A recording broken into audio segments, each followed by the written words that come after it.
अच्छा 11वीं के सभी विद्यार्थी होने वाली बल्ले बल्ले, क्योंकि मैंने आपसे वादा किया है कि अब की बार मैं आपको है ना 90% पार लेके जाऊंगा। तो हर बच्चे का एमपी बोर्ड का हर जिले का पेपर दूंगा बेटा, एकदम ओरिजिनल। यहां से आप देख सकते हैं, ये बेटा आपका सेट ए पेपर रहेगा, है ना। कौन सा है? ए। 051 विषय कोड है।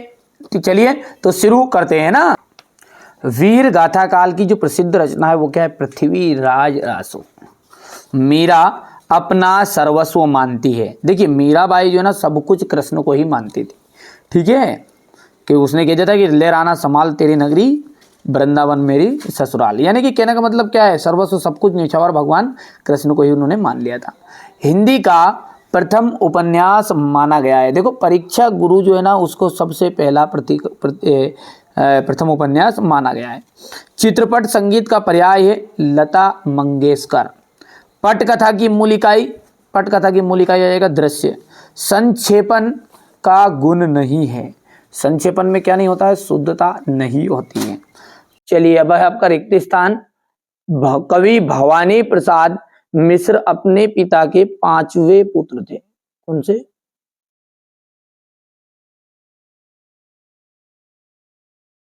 5वें पुत्र थे।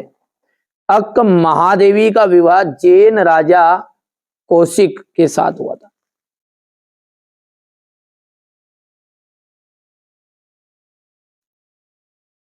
धनराम तीसरे दर्जे तक ही स्कूल का मुंह देख पाया था। तीसरे। भारतीय संगीत के मुख्य वाद्य वीणा रहा है।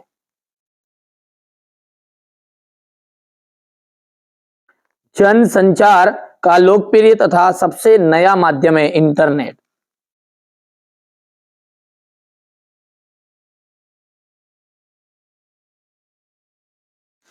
ठीक है। इसके बाद में काव्य को बिंब में शब्द चित्र माना जाता है।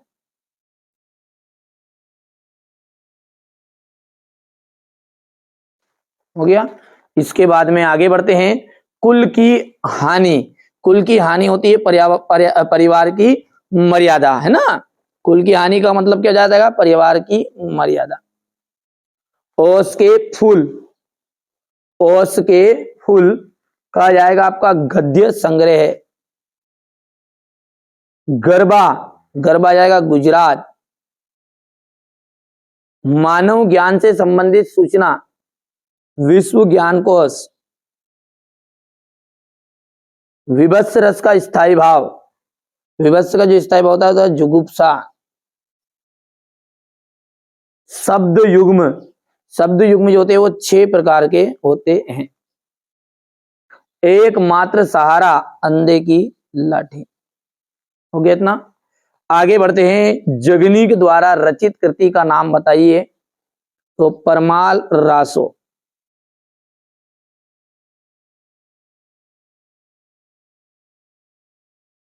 दूसरी बार लॉर्ड कर्जन के भारत आने से कौन प्रसन्न नहीं थे? भारतवासी।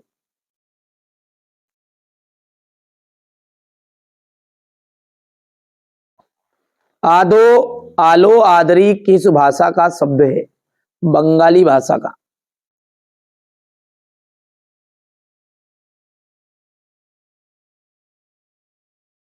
हिंदी शब्दकोश में लगभग कितने शब्द हैं? हिंदी शब्दकोश में लगभग 5 लाख शब्द हैं। ठीक है। बिंब का शाब्दिक अर्थ है, कोई भी बिंब का मतलब था मूर्त स्वरूप प्रदान करना।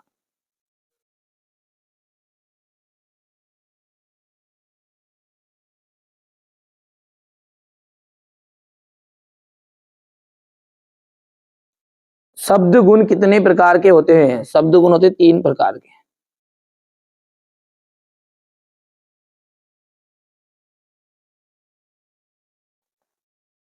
अपनी करनी पार उतरनी लोकोक्ति का अर्थ क्या है?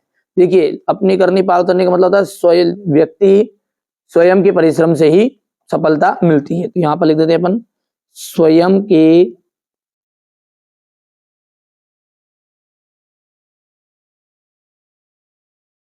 परिश्रम से सफलता मिलती है। हो गया। इसके बाद में आगे अगला है आपका धनराम कुशाग्र बुद्धि का बालक था, तो ये आपका हो जाएगा असत्य। कृष्णा सोबती ने देशभक्ति से संबंधित कहानियां लिखी, ये आपका ये अभी असत्य रहेगा। तातुस ने बेबी को पढ़ने के लिए बांग्ला अभिधान की पुस्तक दी थी, असत्य है। और ये भी आपका गलत रहेगा। रोला जो है ना एक मात्रिक सम छंद का उदाहरण है, कि ये बिल्कुल एकदम राइट बात है।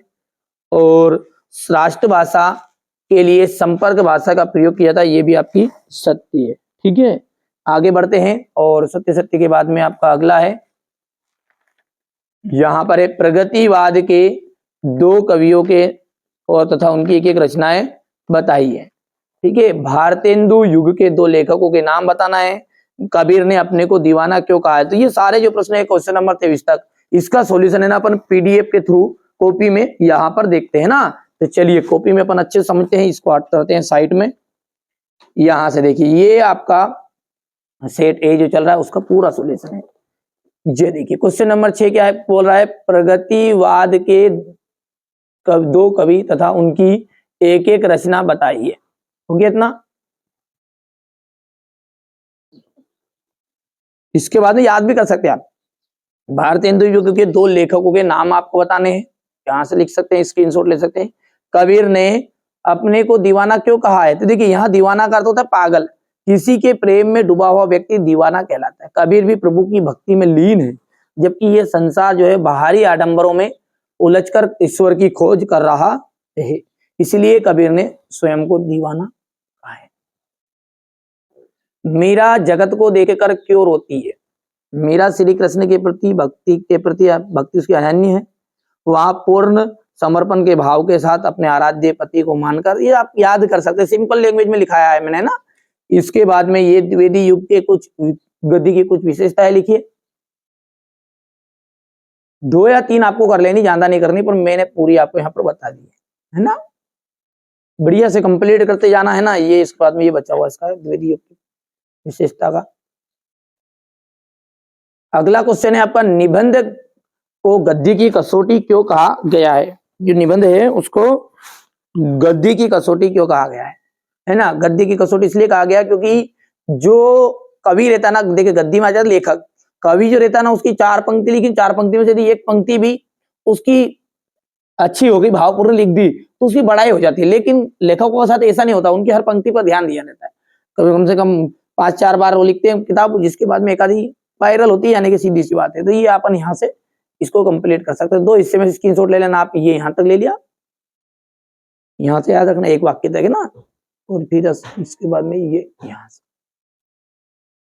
चलिए अब आगे है, ये क्वेश्चन नंबर 9 आपका। ठीक है, ये क्वेश्चन नंबर 9 है।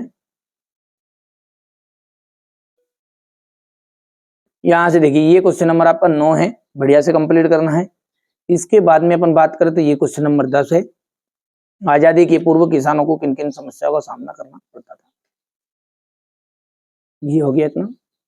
और क्वेश्चन नंबर 10 बढ़िया से स्क्रीनशॉट लो यहां से इसका भी। इसके बाद में इसका अथवा है, ये ले कितने प्रकार की होती है।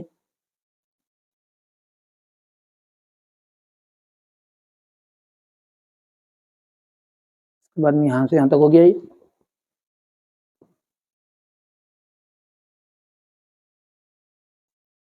ये क्वेश्चन नंबर आपका 11 है।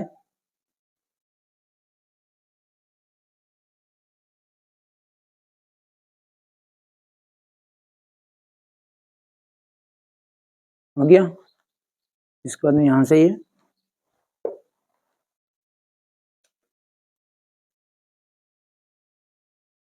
क्वेश्चन नंबर 11 के बाद में ये यहां से पटकथा वाला।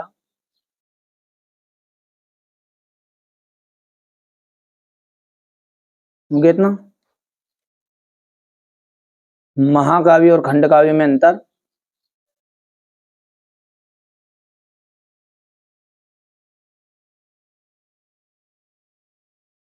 क्वेश्चन नंबर 12 का अथवा है आपका, मुक्तक छंद की परिभाषा दे दी। अभी तो देखिए पूरे प्रश्न करने अथवा सही थे ना आपको, ठीक है, अच्छे से कंप्लीट करना आप तो है ना। कोई से भी प्रश्न आ सकते परीक्षा में। हमारा उद्देश्य यही है कि अब की बार 90 पार जिन बच्चों को वास्तव में ना 90 के पार पहुंचना है और वास्तव में जो बच्चा चाहता है कि अब की बार 90 पार, इन बच्चों की तरह देखिए अपनी ऑफलाइन कोचिंग का रिजल्ट है। यदि आप भी इन बच्चों की तरह अच्छे परसेंटेज बनाना चाहते हैं तो जो बता रहा हूं ना उसको कंप्लीट करो, बस आप तो है ना चिंता बिल्कुल मत करो, आपकी चिंता मुझे है ना। ये देखिएगा, जिसके बाद में ये प्रसाद गुण की परिभाषा लिखनी है आपको, ये देख लीजिए, भले अलग से पढ़ो पर पहले ये याद कर लो, मेरा विश्वास करो आप है ना, मैं जो बता रहा हूँ उसको, जितनी चीजें बताऊं उसको कंप्लीट करते जाओ। राजभाषा की विशेषताएं, ये आपका क्वेश्चन नंबर 15 है, ये इसका अथवा, यहां से क्वेश्चन नंबर 16 है, ये अपना एमपी बोर्ड में आता नहीं है ना, रचनाओं से शुरू होती फिल्म, ये रचनाओं से देख लीजिए, भवानी प्रसाद मिश्र का।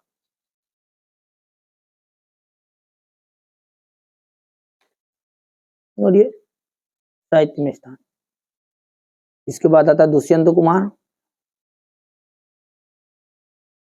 रचनाओं से शुरू में है, भाव पक्ष हो गया, कला पक्ष हो गया, और ये साहित्य में स्थान हो गया। फिर आता है बाल मुकुंद गुप्त अथवा प्रेमचंद,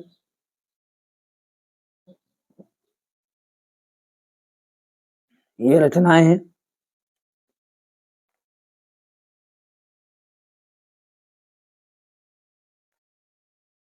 रचनाओं के बाद में भाषा है,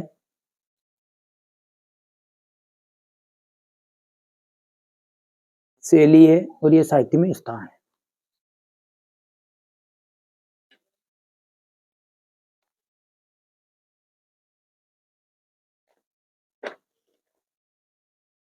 ये क्वेश्चन नंबर 18 का अथवा है,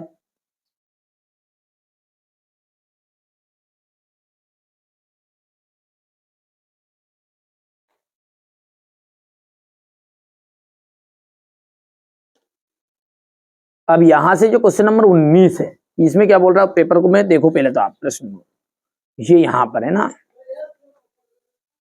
ये ठीक है, ये क्वेश्चन नंबर 19 स्क्रीनशॉट ले लो बढ़िया से पहले तो आप, ठीक है। ये इसके बाद में यहां से, इसके बाद में ये अथवा हो गया। क्वेश्चन नंबर 20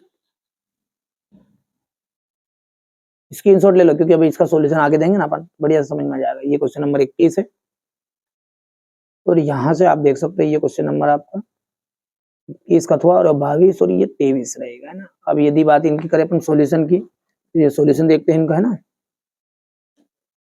ये क्वेश्चन नंबर 19 वाला हो गया है, बढ़िया से स्क्रीनशॉट ले लो इसका, पढ़ना थोड़ा सा मेहनत करना बेटा है ना अच्छे से, ये सारांश हो गया इसका।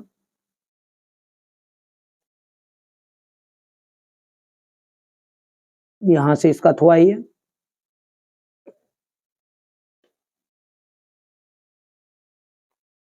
ये क्वेश्चन नंबर 20 जो बताया था अपन ने, ये व्याख्या हो गई।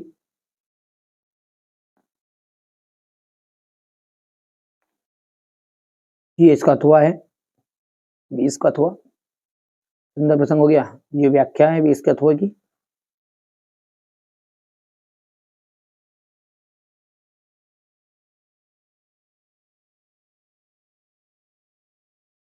ये व्याख्या,